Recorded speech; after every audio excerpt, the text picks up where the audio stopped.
এখন আমরা যে জ্বালানি তেলের কথা বলছি, হয়তো আপনি একটু পরে প্রশ্ন করবেন, তেলের কথা বলছি। আমরা এই কথা বলছি না যে আমরা একদম সমস্ত সমস্যা মুক্ত, কথা বলছি না।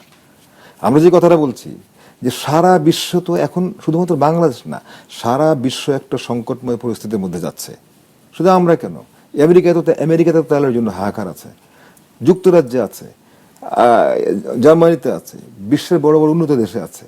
তারাও খুব তারাও লিমিট অনুযায়ী খরচ করছে, তারাও মিতব্যয়ী হওয়ার চেষ্টা করছে। আপনি ফিলিপিনে দেখেন, ফিলিপিনে তো আমাদের চাইতে ফিলিপিনে দেখেন খুবই খারাপ অবস্থা। তো সেই যেহেতু সারা বিশ্বে একটা সংকটময় পরিস্থিতি বিরাজ করছে, আমাদের দেশও তো সেটা থাকা স্বাভাবিক। আমাদের এটি নিশ্চয়ই মোকাবেলা সরকারের একটা হ্যাঁ, আমরা যেটা করছি, আমরা যেটা করছি, বাংলাদেশ গভর্নমেন্ট যেটা করছে, এই সংকটময় পরিস্থিতি যাতে করে আমরা কন্ট্রোল করতে পারি, এই পরিস্থিতি যাতে আমরা মোকাবেলা করতে পারি, এই কারণে সরকার সক্রিয়, যেভাবে করা দরকার সেভাবে সক্রিয়। সুতরাং আমরা এই কথা বলছি না যে কোনো সংকট নাই, সারা বিশ্বযুদ্ধে সংকটে থাকে। এই গ্লোবাল ভিলেজের এই সময়ে বাংলাদেশটা কি বিশ্বের বাইরে? বাইরে তো না। যদি বাইরে না হয়, তাহলে সেই সমস্যার সারা বিশ্বে কোথাও ঝামেলা হলে সেটার নেতিবাচক প্রভাব নর্মালি বাংলাদেশে পড়বে।